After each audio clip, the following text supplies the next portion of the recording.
maxkamadda magaalada West Upland ee dalka Norway ayaa waxa ay 8 sano iyo bar xabsi ah ku xukuntay nin oday ah oo lagu soo eedeeyay in muddo 31 sano ah uu in ka badan 1000 jeer kufsaday xaaskiisa uu qabay. eedaysanahan ayaa waxa ay in muddo ah maxkamadiisu ka soo jiitamaysay magaalooyinka West Upland iyo Valdres, halkaas oo ay maxkamadda ugu dambeyntii ku xukuntay 8 sano iyo bar xabsi ah kadib markii ay sheegtay maxkamadda in ay ku heshay ninkani in uu si handadaad iyo cabsi gelin ah u kufsaday xaaskiisa in ka badan 1000 jeer.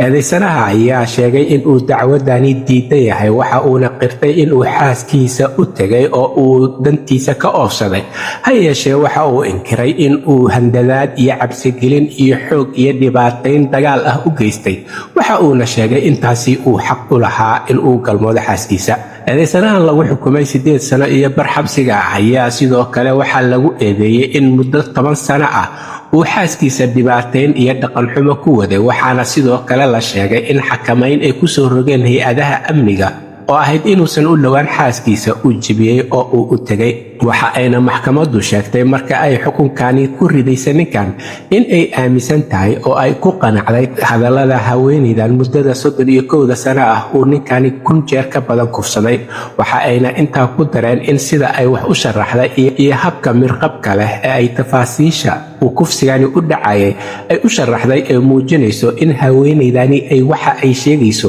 ay run yihiin oo aysan laablaab ku jirin. waxa ayna haweeneydani sheegtay in muddo ka badan 30 sano ah oo ninkani si handadaad, cagajugleen iyo rabshadba leh uu u kufsanayay oo uu markii uu doono danihiisa kaga ofsanayay isaga oo cabsi gelinayo ama handadayo. waxa ayna maxkamadda eedaysanahan ay ku xukuntay 8 sano iyo bar xabsi ah maadaama uu muddo 31 sano ah xaaskiisa uu qabo lagu sheegay in uu kufsanayay. waxa ayna maxkamadda marka laga soo tago 8 sano iyo barka ay ku xukuntay ninkan ay ku eedeysay in muddo 31 sano ka badan uu xaaskiisa in ka badan 1000 jeer kufsaday, in uu sidoo kale siiyo oo uu bixiyo lacag gaarayso ilaa 550,000 oo koronka Norwejiga ah. qareenka u doodaya ninkan oo lagu magacaabo Hena Benson ayaa ku waramayo in ay arrintani ka fiirsan doonaan oo ay ka munaaqashoon doonaan. waxa uuna sheegay in ay racfaan ka qaadan doonaan oo ay maxkamadda racfaanka u gudbin doonaan